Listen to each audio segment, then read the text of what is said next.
இப்போ வந்து ஒரு ஆண்டர்பிரினர் ஆகணும்னு ஆசைப்படுறேன். ஸோ நீங்க வந்து அவங்களுக்கு ஒரு 3 ஸ்கில்ஸ் நீங்க டெவலப் பண்ணிட்டு நீங்க உள்ள வாங்க மேண்டேட்டரியா. ஓகே. எந்த 3 ஸ்கில்ஸ் சொல்லுங்க? ஸோ பேஸாக நான் சொல்றது வந்து கீப் கூல் அப்படிங்கிறது தான்.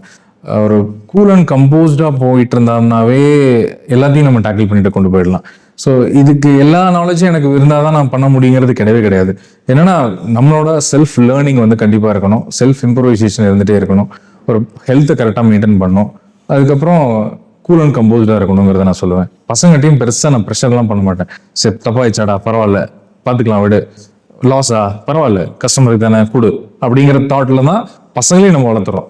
இப்போ நம்ம சர்வீஸ்க்கு அனுப்புகிறோம்னு வச்சுக்கோங்களேன், ஒரு 15 days அங்கே இருக்காங்க, சென்னை இருக்காங்கன்னு வச்சுக்கோங்களேன் சே ஃபார் எக்ஸாம்பிள். அவங்களோட எக்ஸ்பென்ஸ் எல்லாம் டோட்டலாக பார்த்தீங்கன்னா அரௌண்ட் வந்து ஒரு 25,000 வந்திருக்கு அப்படின்னா சேலரியோட சேர்த்து நமக்கு அமௌண்ட்டுன்னு உள்ளே வந்திருக்குது பார்த்தீங்கன்னா ஒரு 20,000 தான் வந்திருக்கு, ஒரு 5,000 லாஸ். It's okay.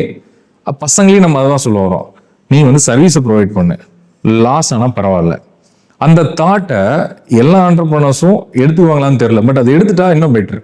ஏன்னா அந்த லாஸ் வந்து இன்னொரு பக்கம் யூஸ் ஆகும். எங்கன்னா நீ அந்த 25,000 செலவு பண்ணியிருக்க, ஒரு 10 கஸ்டமரை நீ அட்டன் பண்ணியிருக்க, அந்த 10 கஸ்டமர்ல ஒரு கஸ்டமர் போய் ரெஃபர் பண்ணாலும் ஓகே தான், பரவாயில்ல.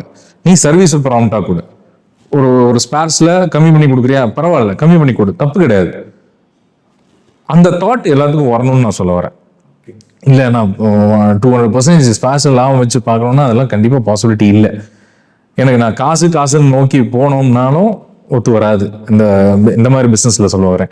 ஸோ ஒரு பேஷன் நோக்கி போகிறோம், ஒரு கஸ்டமரை சாட்டிஸ்ஃபை பண்ணணும், அதுதான் நம்மளோட ப்ராசஸ். நம்மளோட வெஹிக்கிள்ஸ் அங்கே ப்ரொடக்ஷனை டிலே பண்ணாமல் வெஹிக்கிள்ஸ் அங்கே ரன் ஆகணும், நம்மளோட வண்டி அங்கே ஓடணும், நம்ம வண்டினால அவங்களோட ப்ரொடக்டிவிட்டி இன்க்ரீஸ் ஆகணும், அவங்களுக்கு சேல்ஸ் எடுத்து கொடுக்கணும். இதை தான் நான் பசங்கள்கிட்ட பிச் பண்ணுவேன். ஸோ இதுதான் நான் சொல்கிறது தான், கூல் அண்ட் கம்போஸ்டாக காசை பற்றி ரொம்ப யோசிக்காமல் இவ்வளோ மார்ஜின் வைக்கலாம், இவ்வளோ சம்பாதிக்கலாம் அப்படிங்கிறது இல்லாமல் ஸ்லோ அண்ட் ஸ்டெடியாக போகலாமே அப்படிங்கிறது தான். ஓகே. பட் ஒரு ஃபவுண்டரா ஒரு ஓனரா நம்மளுக்கு ஒரு ப்ரெஷர் இருக்குமாங்க sir. End of the day இப்போ என்ன மிஸ்டேக் ஆனாலும் நம்ம கிட்ட தான் வருவாங்க, இந்த ப்ராப்ளம் வந்து தான் சால்வ் பண்ணணும், ஃபினான்ஷியல் ப்ராப்ளம் நம்ம ஹேண்டில் பண்ணணும், அடுத்த சேல்ஸுக்கு நம்ம மூவ் பண்ணிக்கிட்டே இருக்கணும், சேல்ஸ் குறைஞ்ச நம்ம தான் ரெஸ்பான்சிபிள். ஸோ எல்லா ஏதாவது பிரச்சனையும் நம்மளை பார்ப்பாங்க, நம்ம தான் ஆன்சரபிளாக இருக்கும். கரெக்ட். ஸோ அந்த ப்ரெஷரை எப்படி சார் ஹேண்டில்? ஸோ அந்த ஹைரார்கி தான் நம்ம இப்போ முதல்ல வந்து எல்லா டிபார்ட்மெண்ட்ஸும் நம்ம பார்க்குற மாதிரி இருந்துச்சு. இப்போ ஒவ்வொரு பர்சனுக்கு ஒவ்வொரு மாதிரி ரோல்ஸ் அண்ட் ரெஸ்பான்சிபிலிட்டி தனியாக கொடுத்துட்டோம். இப்போ நமக்கு ஜெனரல் மேனேஜர்னு ஒருத்தர் நம்ம அப்பாயின் பண்ணியிருக்கோம், அவங்களுக்கு கீழே கம்ப்ளீட்டாக ஆப்ரேஷன்ஸ் வந்துடும். நான் வந்து R&D அண்ட் மார்க்கெட்டிங் மட்டும் நான் பார்த்துட்டு இருக்கேன். ஸோ எனக்கு மார்க்கெட்டிங்கில் ப்ரெஷர் இருக்குது. எஸ், ஏன்னா அவங்க பசங்க ப்ரொடக்ஷன் அச்சீவ் பண்ணிடுறாங்க, நான் கொடுத்ததெல்லாம் ஒர்க் பண்ணிடுறாங்கன்னு வச்சுக்கோங்க. 30 numbers 35 numbers மந்த்லி பண்ணுறோம்.